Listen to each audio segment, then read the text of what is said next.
Hello guys, मैं सुनीता। आज का हमारा टॉपिक है male and female gametophyte structure and development का। मेल गैमेटोफाइट या नर युग्मकोद्भिद का परिवर्तन।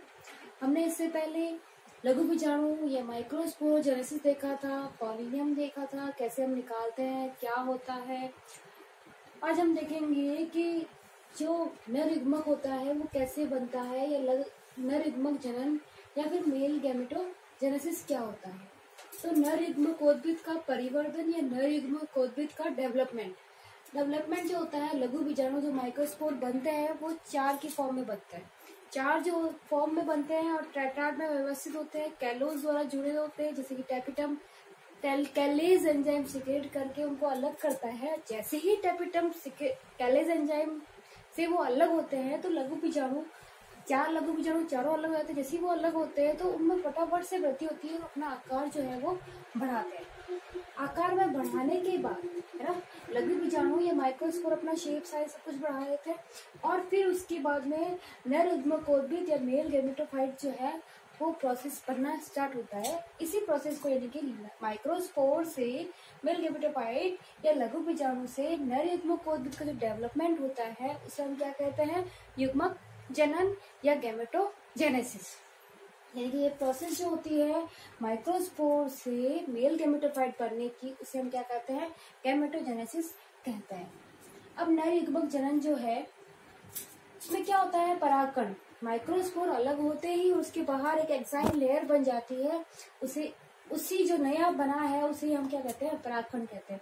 तो परागकण का जो केंद्रक होता है, उसका जो न्यूक्लियस होता है वो विभाजित होकर 2 बराबर भागों में बढ़ जाता है। जो परागकण का जो केंद्रक होता है वो विभाजित होकर 2 बराबर भागों में बढ़ जाता है और 2 बराबर भागों का नाम क्या होता है, वेजिटेटिव न्यूक्लियस यानी कि कायिक केंद्रक और जनरेटिव न्यूक्लियस यानी कि जनिक केंद्रक। अब इन दोनों केंद्रक के भीतर क्या होती है, बाहर चारों तरफ क्या होती है, भित्ति बन जाती है। केंद्र दोनों केंद्र के सेल तो एक ही है पर दोनों केंद्रक के चारों तरफ भित्ति बन जाती है और अब ये कोशिका का निर्माण करेगी, जिससे हम अब जो नई कोशिका बनी, जो केंद्रक के चारों ओर जो भित्ति बनी, इससे जो कोशिका क्या कहलाएगी, अब जो वेजिटेटिव न्यूक्लियस था उसके चारों तरफ भित्ति बन गई। अब जो कोशिका बनी वो क्या हो गई, हमारी वेजिटेटिव सेल या कायिक कोशिका। और जो जनरेटिव न्यूक्लियस जो सेल बनी वो क्या हो गई, हमारी जनरेटिव सेल या जननिक कोशिका। और जननिक कोशिका जो होती है उसका अगर हम शेप की बात करें तो कैसी होती है, मसूर आकार। जो मसूर होता है उसके जो शेप होता है या लैंसलेट शेप होती है, मैंने शेप भी इस तरह से बनाया है, इस तरह की वर्मिफॉर्म शेप जो होती है इस तरह की होती है। ये ऐसा इसलिए होता है ताकि जो पराग नलिका बहुत ही पतली बनती है और उसमें ये आसानी से गमन करके और फीमेल गैमेटोफाइट तक पहुंच सके। ये समसूत्री विभाजन द्वारा नर युग्मक का निर्माण करती है। कितने नर युग्मक का निर्माण करती है, 2 नर युग्मक फर्स्ट और नर युग्मक सेकंड। ये समसूत्री विभाजन यानी कि माइटोसिस द्वारा यानी 2 नर युग्मक का निर्माण करती है। पहला नर युग्मक जो होता है वो बीजांड के एक्स सेल से जाके फ्यूजन करता है, जबकि सेकंड जो होता है वो द्वितीयक केंद्र के साथ में आके फ्यूजन करता है। ये चीज आपको नेक्स्ट जब हम फीमेल गैमेटोफाइट पढ़ेंगे तब आपको अच्छे से समझ में आ जाएगी कि कैसा जो होता है एक्स सेल होती है और कौन सी सेकेंडरी न्यूक्लियस होती है। अब हम यहाँ देखें तो वेजिटेटिव न्यूक्लियस जो है वो वेजिटेटिव सेल कहलाती है और बाद में उसके चारों तरफ भित्ति बन जाती है तब। और इसका जो केंद्रक होता है वो कैसा होता है, बड़ा होता है। केंद्रक बड़ा होता है, क्यों बड़ा होता है, क्योंकि जो जीवद्रव्य होता है इसमें बहुत ज्यादा होता है और ये सेल भी बड़ी होती है साइज में, जबकि ये वाली सेल जो है जेनेटिव न्यूक्लियस वाली जो सेल है, जनरेटिव सेल जो होती है वो छोटी होती है साइज में। आरएनए जो होता है, आरएनए की मात्रा ज्यादा होती है, यहाँ पे आरएनए की मात्रा कम होती है और प्रोटीन भी यहाँ ज्यादा होती है। इसका जो फंक्शन है यहाँ अभी कंफर्म नहीं है, फिर भी ऐसा माना जाता है कि वेजिटेटिव न्यूक्लियस जो है वो पराग नलिका निर्माण करने का काम करती है, जबकि जनरेटिव न्यूक्लियस जो है नर युग्मक बनाती है। अब अगर हम देखें तो पोलन ग्रेन जो होता है उसका स्ट्रक्चर कैसा होता है, तो जो पोलन ग्रेन माइक्रोस्पोर जो थे, 4 माइक्रोस्पोर टेट्राड में व्यवस्थित होते हैं। जैसे ही अलग होते हैं फिर पोलन ग्रेन उनके बाहर एक लेयर बन जाती है, इसे हम एक्साइन बोलते हैं और पोलन ग्रेन का निर्माण हो जाता है। तो पोलन ग्रेन का स्ट्रक्चर कुछ इस तरह से होता है, 2 लेयर होती है। बाहर की ओर जो लेयर बना रखी है मैंने, ये है एक्साइन और अंदर जो लेयर है वो होती है एंटाइन। एक्साइन के ऊपर कुछ ऑर्नामेंट्स यानी कि कुछ कांटे समान उभार कह सकते हैं, या कुछ छिद्र हो सकते हैं, कुछ लाइंस हो सकती है। तो ऑर्नामेंट प्रेजेंट होते हैं। इंटामेन पतली होती है, इंटाइन बाहर की ओर, एक्साइन। सब जो अंदर जो होती है ये हमारी मेन सेल है। ये जर्मपोर है जो कि एक्साइन में होते हैं, अंदर की ओर तक होते हैं। यहाँ से कुछ पतली होती है, जो वॉल होती है इसकी थोड़ी सी पतली होती है, और यहीं से परागमलिका का जो निर्माण होता है वो होता है। एक परागकण के अंदर जर्मपोर की संख्या 1 से 3 तक या 5 तक भी कहीं किसी में होती है, और यहीं से परागमलिका का निर्माण होता है।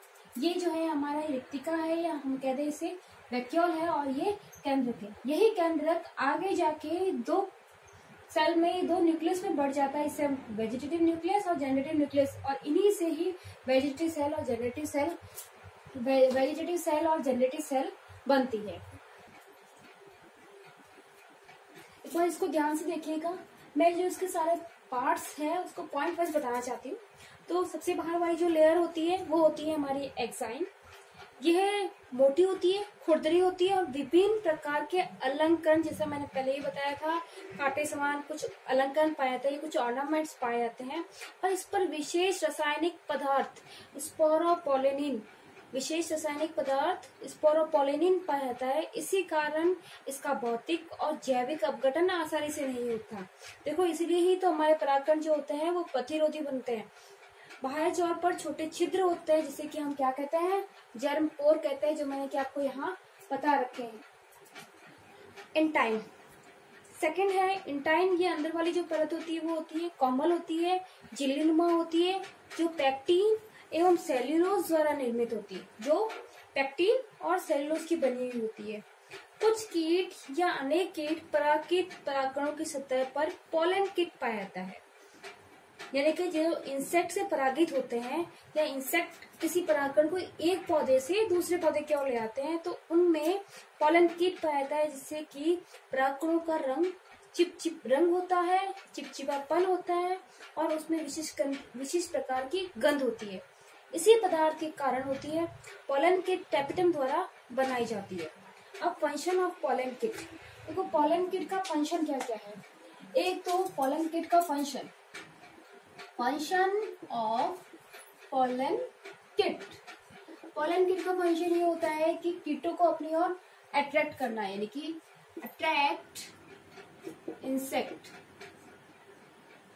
अपनी ओर कीटों को आकर्षित करती है। क्यों? क्योंकि उसमें फ्रेग्रेंस होती है, गंध होती है, रंग होता है, इस कारण से वो कीटों को अपनी ओर आकर्षित करती है।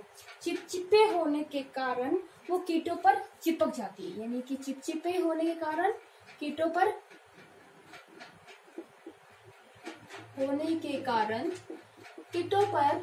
चिपक जाती है, जिससे कीट उनको एक पौधे से दूसरी पौधे की ओर ले आ जाते हैं।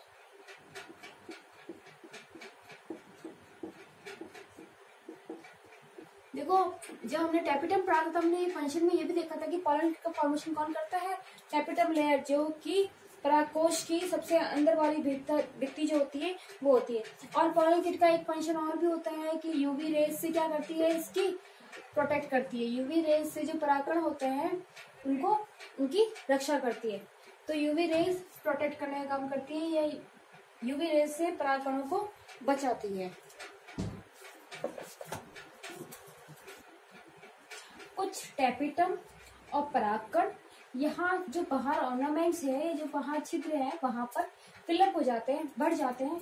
जैसे ही नमी आती है या वाटर का एब्जॉर्प्शन करते हैं तो ये बाहर की ओर निकल जाते हैं, और इससे क्या होता है, ह्यूमन बीइंग को एलर्जी हो जाती है। और इसी एलर्जी को हम क्या बोलते हैं, पोलन ग्रेन एलर्जी, यानी कि परागकणों से होने वाली जो एलर्जी है। इसमें क्या होता है कि जो ह्यूमन बीइंग होता है, मनुष्य होता है, जब खेतों में काम करता है, तो अगर ये परागकण उसके संपर्क में आते हैं तो उसे छींक आती है, नाक में से पानी आता है, बुखार आती है, खुजली होती है। तो इस तरह के लक्षण जो है वो हमें देखने को मिलते हैं। नरयुग्मक का परिवर्धन कुछ इस तरह से होता है। लघु बीजाणु जो टटर में व्यवस्थित होते हैं, जैसे टटर से अलग होते हैं, फटाफट से उनका साइज और बढ़ने लग जाता है, उनमें वृद्धि हो जाती है, उनका कोशिका द्रव्य, जीव द्रव्य जो भी होता है उनकी मात्रा भी बढ़ जाती है। साथ में ही उनके बाहर एक लेयर बन जाती है जो टैपिटम बनाती है, और उसका नाम होता है एक्साइन। अंदर वाली जो लेयर होती है वो उसे क्या कहते हैं, इंटाइन, ये हमारी लतिका और ये केंद्रक। इस तरह से परागकण का निर्माण हो जाता है। परागकण का निर्माण होने के बाद अगर हम इस कंप्लीट डेवलपमेंट को पढ़े तो 2 चरणों में डेवलपमेंट होता है। परागण पूर्व यानी कि before pollination and after pollination.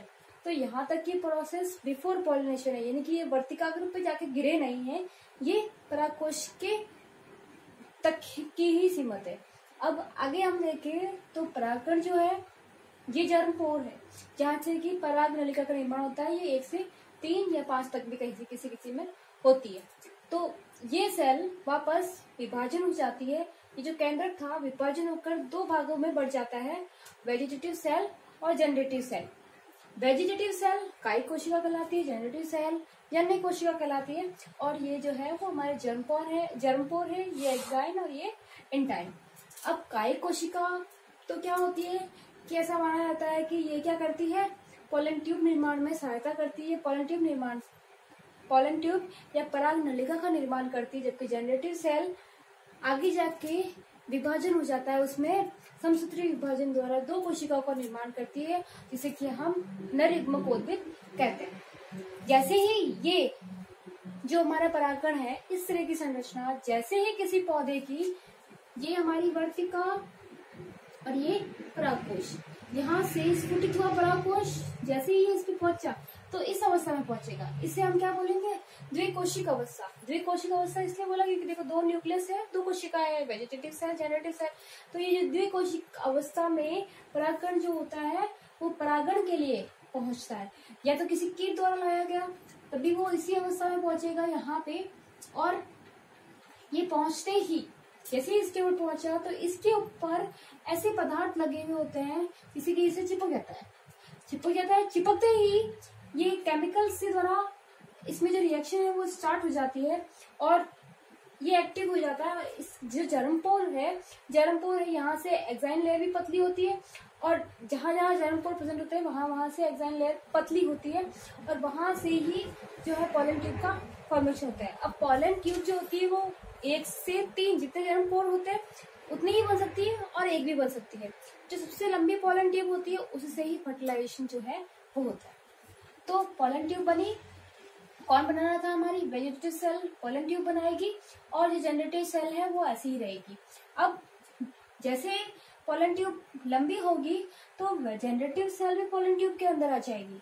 जब जनरेटिव सेल पोलन ट्यूब के अंदर आते हुए डिवाइड करेगी और 2 मेल गैमेटोफाइट बनाएगी, और वेजिटेटिव सेल ऐसे ही बनी रहेगी। कुछ समय बाद वेजिटेटिव सेल डीनेचर हो जाएगी, डिस्ट्रॉय हो जाएगी, और जो मेल गैमेटोफाइट, जो 2 मेल गैमेटोफाइट बने थे वो एक मेल गैमेटोफाइट हमारी एग सेल से फ्यूजन करता है, और सेकंड जो मेल गैमेटोफाइट है वो हमारे सेकेंडरी न्यूक्लियस से द्वितीयक केंद्रक से संलयन करता है। तो इस तरह से ये जो परिवर्तन था वो नर युग्मकोद्भिद का परिवर्तन था। यहाँ से यहाँ तक की अगर हम बात करें तो ये परागण पूर्व का जो है वो परिवर्तन है, और इससे आगे की बात करें तो ये परागण के बाद का जो है परिवर्तन है, या बिफोर आफ्टर पॉलिनेशन है। तो इस तरह से हमारा ये टॉपिक है आज का खत्म हुआ। नेक्स्ट टॉपिक हम पढ़ेंगे female gametophyte and structure. Thank you video को एंड तक देखने के लिए, and have a nice day.